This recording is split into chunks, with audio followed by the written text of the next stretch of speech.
Mi nombre es Elena Ramírez. Tengo 58 años y durante más de 3 décadas vestí el uniforme del Ejército Español. Ascendí en las filas, comandé unidades de las que la mayoría de la gente nunca oirá hablar, y cargué con un tipo de responsabilidad que me mantenía despierta mucho después de que las misiones hubieran terminado. Mi pecho aún guarda condecoraciones de las que ya nadie habla, guardadas en una caja debajo de mi cama como reliquias olvidadas. Lo que la gente recuerda en cambio es una decisión que tomé hace 15 años. Una decisión que me costó no solo mi carrera, sino también mi lugar en mi propia familia. El pasado domingo me encontré parada fuera de una valla de alambre, observando cómo se desarrollaba la reunión familiar de los García en el otro lado. Filas de sillas ocupaban el parque, banderas bordeaban el escenario, y cada miembro de mi linaje que alguna vez había portado un uniforme, se sentaba orgulloso en las primeras filas. Mi padre, con rostro pétreo pero orgulloso, ocupaba un asiento de honor. Mi hermano vestía su uniforme de gala y se preparaba para hablar sobre tradición y sacrificio. Incluso mi sobrina, apenas en la veintena, estaba invitada a compartir unas palabras sobre el legado. Yo no estaba en la lista. No era bienvenida. Solo pedí un asiento al fondo, nada más, pero la respuesta fue un no rotundo. Dijeron que mi presencia sería una vergüenza para la familia. Dijeron que había fracasado. Me quedé fuera de esa valla con las manos entrelazadas y los hombros rectos, intentando parecer firme, pero por dentro mi corazón se sentía más pesado que las condecoraciones enterradas en esa caja. No era la primera vez que me borraban. Mi fotografía colgó una vez en la pared familiar entre generaciones de miembros del servicio. Fue retirada silenciosamente, reemplazada por una acuarela de un águila, como si nunca hubiera existido. En las cenas mi tarjeta de presentación no llevaba ningún rango, solo Elena, colocada al final de la mesa junto a la silla de repuesto en la que nadie se sentaba nunca, a menos que el perro se acercara. Mi padre nunca me miraba cuando le pasaba la mantequilla o le rellenaba el vaso. Para él, era invisible. Todo se remonta a una misión en Oriente Medio, un día en que las reglas que me habían enseñado chocaron con las vidas que juré proteger. La versión oficial me calificó de insubordinada. La versión susurrada me llamó una desgracia. Nadie me preguntó qué había pasado realmente. A nadie le importó saberlo. Era más fácil aceptar la mentira que confrontar la verdad. Así que me quedé detrás de esa valla, escuchando cómo leían nombres, aplaudían legados y posaban para fotografías. Cada nombre excepto el mío, resonaba por el campo. Me dije a mí misma que no necesitaba el reconocimiento, pero el pinchazo de ser borrada por mi propia sangre era más agudo que cualquier herida que hubiera sufrido en combate. No discutí. No me defendí. Simplemente me quedé allí en silencio, esperando con una historia enterrada dentro de mí que nadie quería oír. Fue en ese momento cuando me di cuenta de que el silencio es su propio tipo de exilio. Y ese día, al otro lado de la valla, lo sentí más que nunca. No era parte de sus aplausos, no era parte de su orgullo, no era parte de su historia. Pero muy en el fondo, sabía que la verdad no había muerto con su rechazo. Todavía era mía para contarla. Y si me escuchas ahora, finalmente oirás porque el nombre que borraron todavía tiene peso. En mi familia, el servicio militar no era una elección. Era una expectativa, casi un derecho de nacimiento. Las paredes de la casa de mi padre estaban cubiertas de retratos de hombres uniformados, que se remontaban a la Segunda Guerra Mundial. Mi abuelo aparecía junto a un general en una foto que se trataba como una reliquia. El retrato de mi hermano de la academia colgaba en el centro de la pared, pulido y enmarcado. Durante años mi propia foto también colgó allí.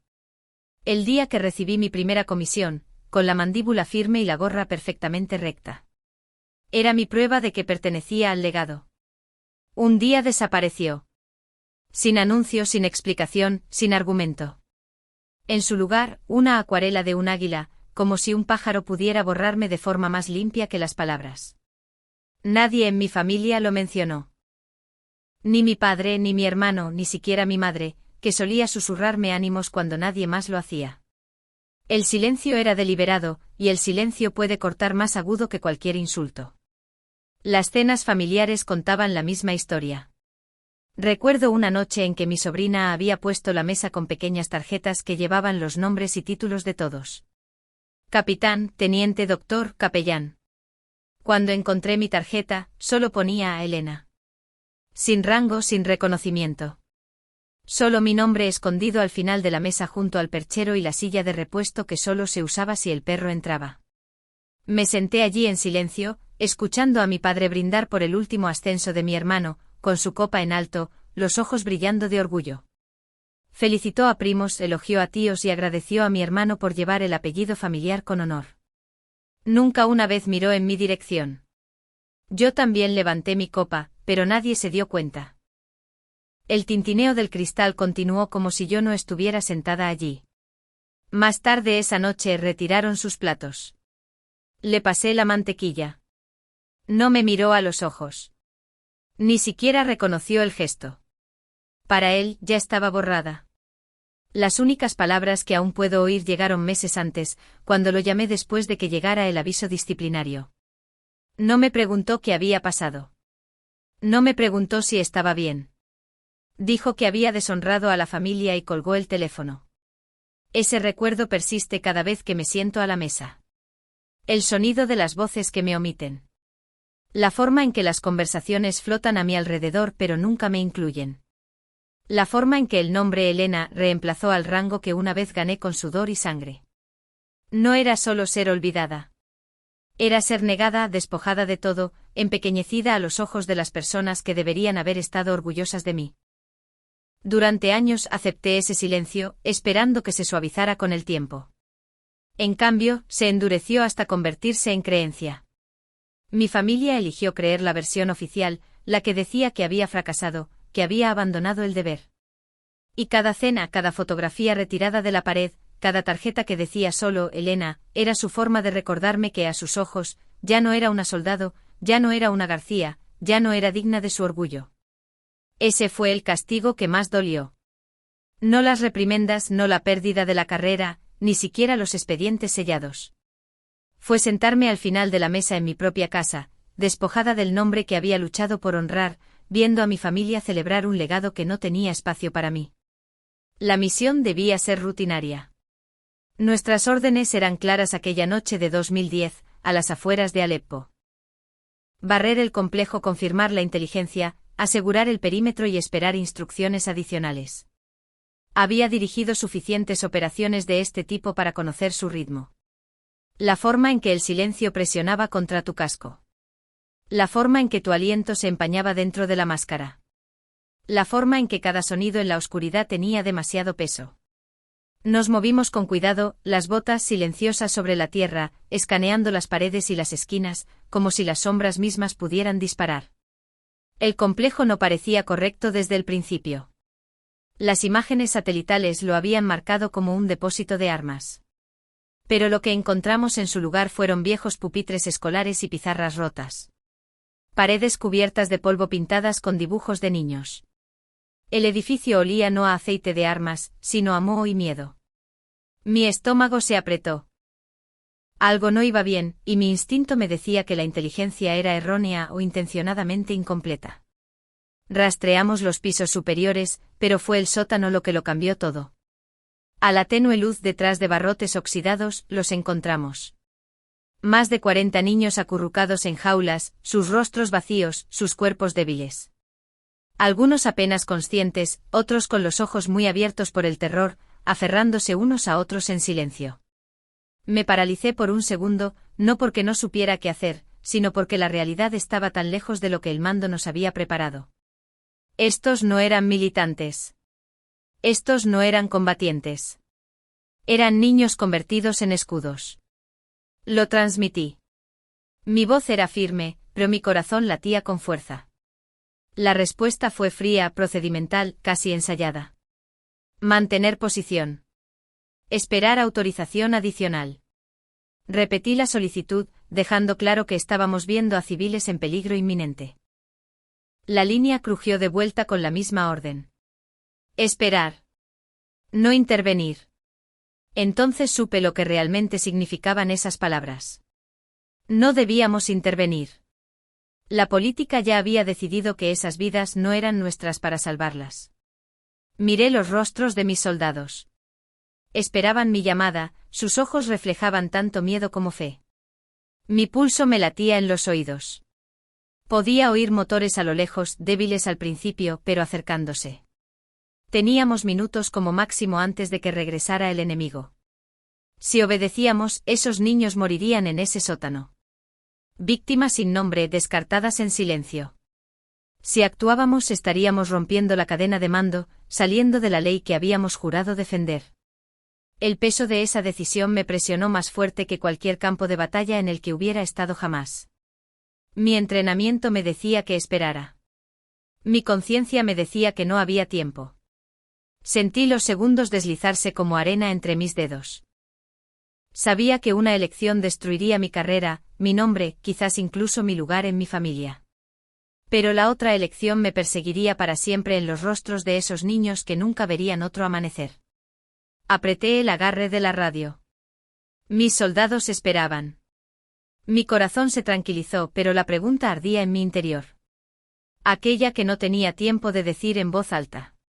Si yo fuera yo parada en ese sótano con 40 niños aterrorizados y órdenes que me decían que no hiciera nada, ¿qué habrías hecho? Tomé la decisión. Le dije a mi equipo que trasladaríamos a esos niños, sin importar lo que hubiera dicho el mando. La sala se llenó de urgencia mientras nos dividíamos en dos grupos, uno para cubrir las salidas, el otro para sacar a los niños de sus jaulas. El aire estaba espeso de polvo y miedo, pero mi voz se mantuvo tranquila porque me necesitaban firme. Levanté al niño más pequeño en mis brazos, su cuerpo ligero como si la inanición ya le hubiera quitado la mitad, y le susurré que estaba a salvo, aunque aún no estaba segura de que fuera verdad. Disparos crujieron desde los tejados mientras avanzábamos por el complejo. Las balas mordieron las paredes y rebotaron en los marcos metálicos de las puertas. Uno de mis hombres cayó con una pierna destrozada. Otro recibió un disparo en el hombro. Los arrastramos mientras el fuego de cobertura resonaba a nuestro alrededor. Mis soldados se movieron con precisión, llevando niños envueltos en chaquetas, protegiéndolos con sus propios cuerpos. Sentí el peso de cada paso, pero la misión ya no se trataba de protocolo. Se trataba de sacar a 43 vidas jóvenes de ese infierno con vida. Salimos a trompicones por la salida este sin aliento y sangrando. Los motores de nuestros camiones rugieron mientras cargábamos a los niños, sus rostros pálidos pero vivos. No miré hacia atrás porque mirar atrás significaba perder segundos preciosos que no teníamos. Cuando llegamos a la zona segura, 2 niños vomitaban por las drogas que les habían obligado a tragar. Otro tuvo una convulsión en mi regazo, su pequeño cuerpo temblando contra mi pecho. Pero respiraban. Estaban vivos. Ni un solo niño se quedó atrás. Presenté mi informe a la mañana siguiente. Dije la verdad con palabras sencillas. Encontramos niños. Actuamos. Los salvamos. Esperaba enfado, tal vez incluso castigo, pero pensé que al menos alguien reconocería las vidas salvadas. En cambio, el informe fue sellado sin explicación. La misión fue reclasificada. Cuando pregunté por las condecoraciones para mi unidad, me dijeron que el asunto no sería tramitado. 2 semanas después, fui citada oficialmente por incumplir la cadena de mando. Esa frase me siguió a todas partes después. Incumplimiento, desobediencia, juicio temerario. Los titulares me pintaron como la oficial que abandonó el protocolo y puso en peligro las alianzas. Mi padre repitió esas palabras como escrituras. Mi hermano dijo que había avergonzado el apellido familiar. Ni uno solo preguntó por los niños. Ni uno quiso oír hablar de 43 vidas que ahora tenían futuro. Para ellos, yo era una desgracia, no una salvadora. La verdad fue enterrada y yo fui enterrada con ella. Pero incluso mientras el silencio se cerraba, incluso mientras mi nombre era borrado del legado de la familia, me aferré a una verdad que no podían erradicar. Había elegido personas sobre órdenes. Había elegido vida sobre reputación. Y si se me diera la oportunidad de nuevo, habría tomado la misma decisión, sin importar el alto costo. Me quedé detrás de la valla, con las manos fuertemente entrelazadas mientras comenzaba la ceremonia.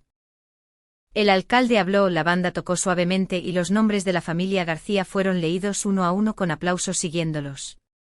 Mi padre se sentó erguido en la primera fila, la barbilla alta, su orgullo brillando mientras cada nombre resonaba por el campo. El nombre de mi hermano fue mencionado 2 veces, una por servicio activo, otra por su servicio comunitario. Incluso el marido de mi sobrina, que nunca había visto combate, recibió su momento de reconocimiento. Luego la lista terminó y mi nombre no estaba allí. El silencio dentro de mí era ensordecedor. Me dije que lo esperaba, que sabía que esto sucedería. Pero escuchar los aplausos finales sin mi nombre se sintió como un cuchillo retorciéndose más profundo. Mi hermano subió al podio, su voz suave y firme mientras hablaba de honor y sacrificio. Las familias aplaudieron. Los niños agitaban banderas.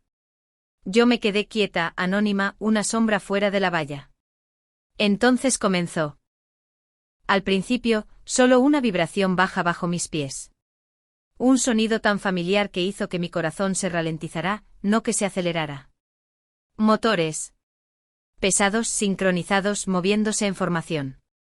Las cabezas se volvieron hacia la calle mientras el sonido se hacía más fuerte. Murmullos recorrieron la multitud. El suelo tembló. Mi padre se movió en su asiento, entrecerrando los ojos hacia el horizonte. Mi hermano hizo una pausa a mitad de frase, sus palabras vacilantes. Dando la vuelta a la esquina vinieron 20 umbés, rodando apretados en formación como un muro de trueno. El polvo se levantaba a su paso. Banderas españolas montadas a ambos lados, ondeando al aire. No sonaba música. No sonaban bocinas. Solo el profundo rugido de los motores militares moviéndose como uno solo. La multitud se quedó helada. Algunos se levantaron de sus sillas. Los niños se taparon los oídos por el estruendo. Mi corazón se tranquilizó porque sabía exactamente lo que era. El convoy rodeó los terrenos de la ceremonia en perfecto silencio. Las puertas se abrieron y 200 soldados salieron en filas de 10, sus botas golpeando el suelo al unísono. No se pronunció una palabra. Formaron un corredor de acero y disciplina, rectos hacia el escenario. Los aplausos habían cesado hacía tiempo. Las cámaras colgaron a mitad de vuelo. El aire mismo pareció contener la respiración. Del último vehículo, una SUV negra, se abrió la puerta, y bajó un general de 4 estrellas. Su uniforme impecable, su postura inquebrantable, su presencia suficiente para silenciar incluso los susurros inquietos. Pasó junto a los invitados atónitos, junto a los funcionarios, junto a mi padre, que se había levantado rígidamente. Mi hermano se quedó paralizado en el micrófono, incapaz de continuar. El general siguió caminando hasta que se paró directamente frente a mí, al otro lado de la valla. Por un momento todo se detuvo. Sentí todos los ojos sobre mí, la mujer a la que se le había negado la entrada, el fantasma del apellido García. La mirada del general se cruzó con la mía, firme y deliberada. Luego, ante toda la multitud, levantó la mano en un saludo enérgico. Su voz resonó fuerte e inconfundible. Bienvenida de nuevo, general Elena. Las palabras resonaron por el campo, más fuertes que los motores, más fuertes que los discursos, más fuertes que años de silencio. Boquiabiertos rompieron a través de la multitud. Los programas cayeron de sus manos. Mi sobrina susurró a su madre, incapaz de creer lo que había oído. La cara de mi padre se tensó, su mandíbula apretada, pero no dijo nada. No podía. El título que una vez me había arrebatado acababa de ser restaurado delante de todos. Detrás del general, 200 soldados levantaron los brazos al unísono y saludaron.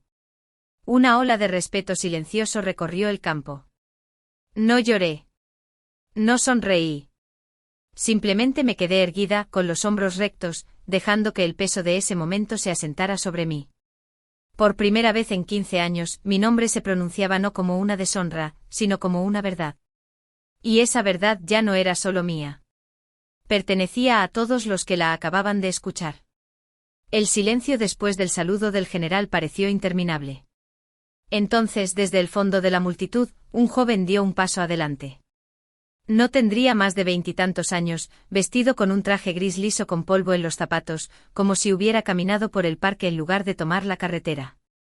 En su mano, sostenía una carta doblada. Había algo en la forma en que se movía que atraía todas las miradas hacia él.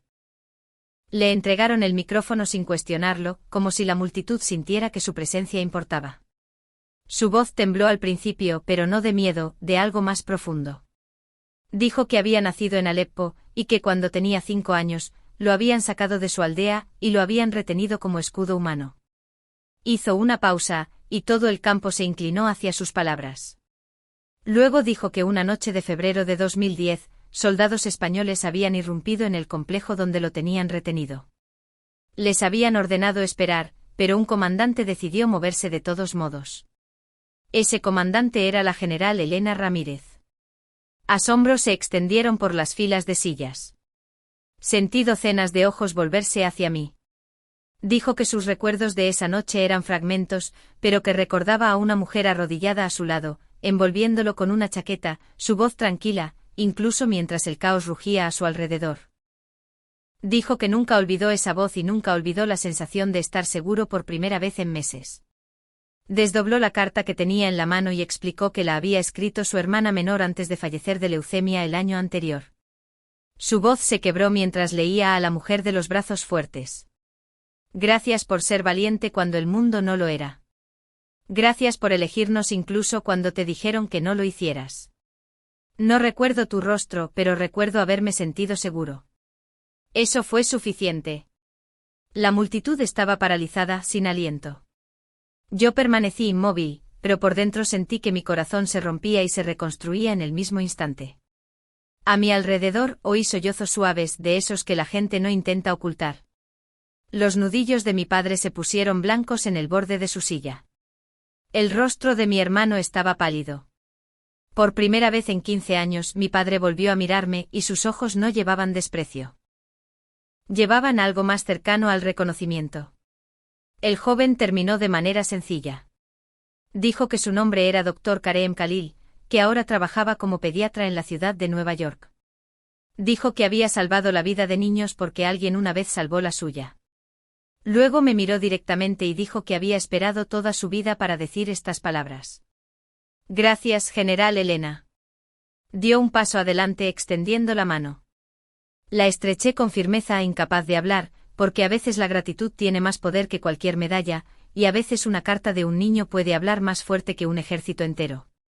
Cuando terminó la ceremonia, el debate recorrió el país, pero elegí el silencio. No di entrevistas. No escribí un libro y no intenté explicarme a extraños que querían un titular. Volví a mi pequeña granja, a la tierra que se sentía firme bajo mis botas y a las cabras que aún necesitaban ser alimentadas. La vida volvió lentamente al ritmo de las vallas, las herramientas y el olor de la tierra fresca. Por primera vez en años, sentí que podía respirar sin el peso del juicio presionando mi pecho. Pasaron los días, luego las semanas. Pensé que el capítulo estaba cerrado hasta que una mañana llegó un sobre por correo. La letra era familiar, firme y aguda, la forma en que solía firmar los permisos cuando yo era niña. Dentro solo había una frase. Si lo permites, me gustaría pasar, no para pedir perdón, solo para escuchar. Mi mano tembló mientras la leía, no de enfado, sino de la inesperada sencillez. No escribí de vuelta. No hacía falta. En cambio, a la mañana siguiente coloqué una segunda silla en el porche. La limpié y la coloqué a mi lado, no frente a mí como un campo de batalla, sino a mi lado como a una igual. Serví 2 tazas de café, una para mí, otra dejada, esperando. El vapor subió lentamente en el aire tranquilo de la mañana. No sabía si vendría. Solo sabía que estaba lista si lo hacía. Durante años había anhelado reconocimiento, una disculpa, algo fuerte e innegable. Pero mientras me sentaba allí, observando cómo cambiaba la luz en el horizonte, me di cuenta de que la paz a menudo llega en gestos más pequeños. Una silla dejada abierta. Una carta sin excusas. La voluntad de aparecer incluso después de tanto silencio. La presencia de mi padre ya no se trataba de recuperar el pasado. Se trataba de compartir el mismo cielo por un tiempo y dejar que las palabras no dichas llevaran su propio peso. Esa mañana comprendí algo que me había perdido todo el tiempo. La justicia no es siempre el rugido de una audiencia o el sonido de las medallas tintineando en un salón. A veces es más silenciosa. A veces es el acto de hacer espacio para alguien que una vez se negó a hacer espacio para ti. No sabía si se sentaría en esa silla, pero el simple hecho de colocarla allí era suficiente para mí porque significaba que ya no vivía a la sombra de la ausencia. Había construido un espacio para la presencia, y eso era su propia forma de sanación.